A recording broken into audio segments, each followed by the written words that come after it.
Picture yourself standing in London, gazing at the city's iconic skyline.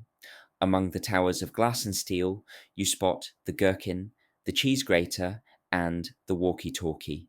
You probably don't even need to know what these buildings look like to imagine their shapes just from their nicknames.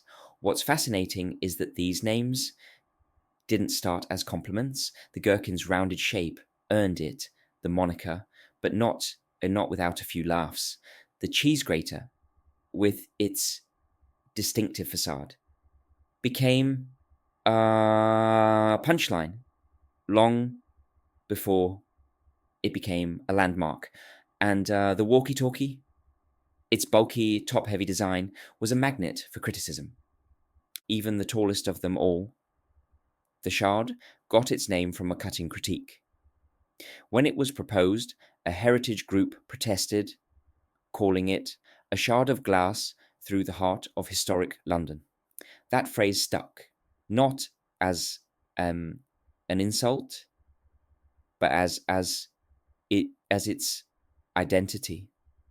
Over time, these names stopped being jokes and became affectionate, even endearing.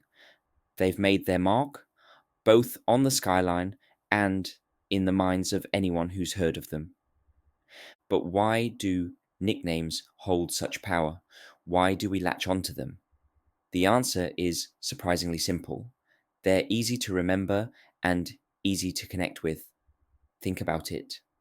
Would you rather say you're meeting someone near Shanghai's bottle opener or near the World Financial Center? One sparks curiosity. The other feels like a line from a geography textbook. New York's Lipstick Building tells a story. Its official address, 885 3rd Avenue, is a detail you'd forget the moment you heard it.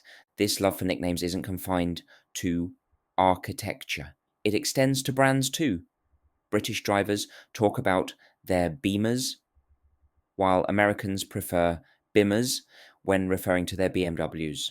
A Rolex isn't just a luxury watch. To some, it's a Rolly.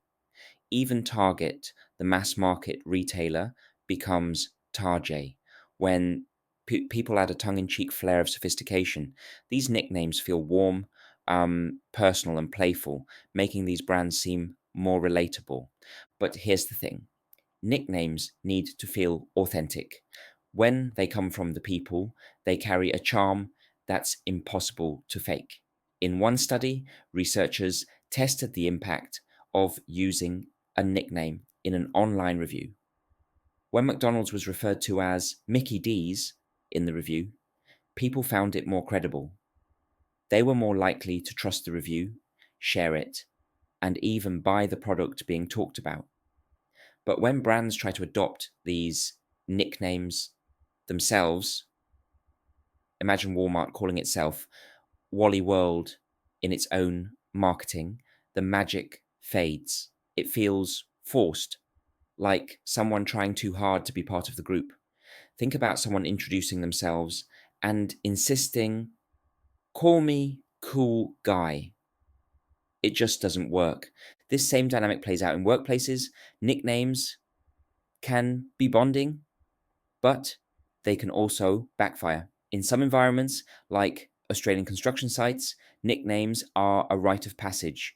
They're often funny, clever, and loaded with meaning.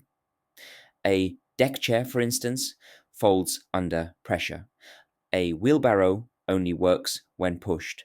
These nicknames may sound harsh, but they often reflect the camaraderie of shared experiences. Yet even in these environments, nicknames can be a double-edged sword. It's not just about what the nickname means, it's about who's giving it. Research shows a critical difference between upward and downward nicknaming in workplaces. Imagine this.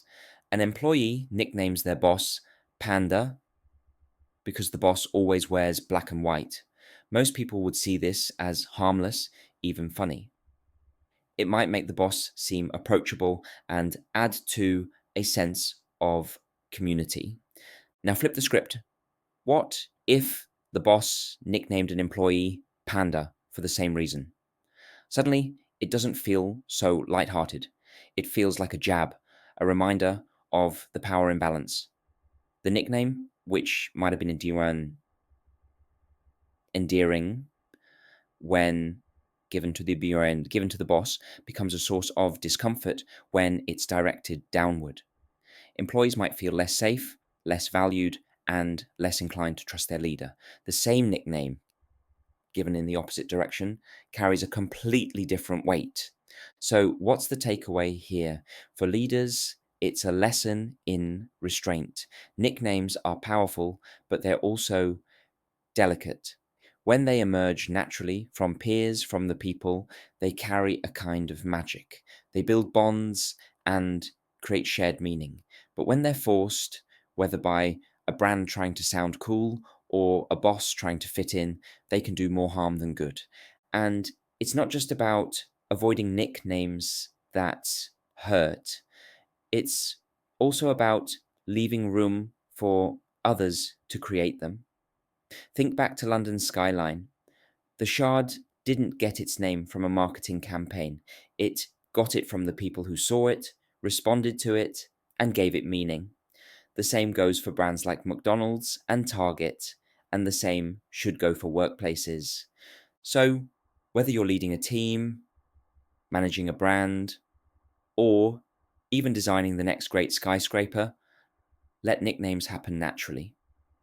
They're at their best when they reflect genuine connection, not a calculated attempt to be relatable. Forced nicknames lose their charm, but the organic ones, they stick, they tell a story, and they remind us of the power of authenticity. In the end, nicknames aren't just about what we call things, they're about how we connect to them, how we see them, feel about them, and make them our own. Whether it's a building, a brand, or a person, the best nicknames are earned, not given. So let the names come. And when they do, embrace them for the stories they tell.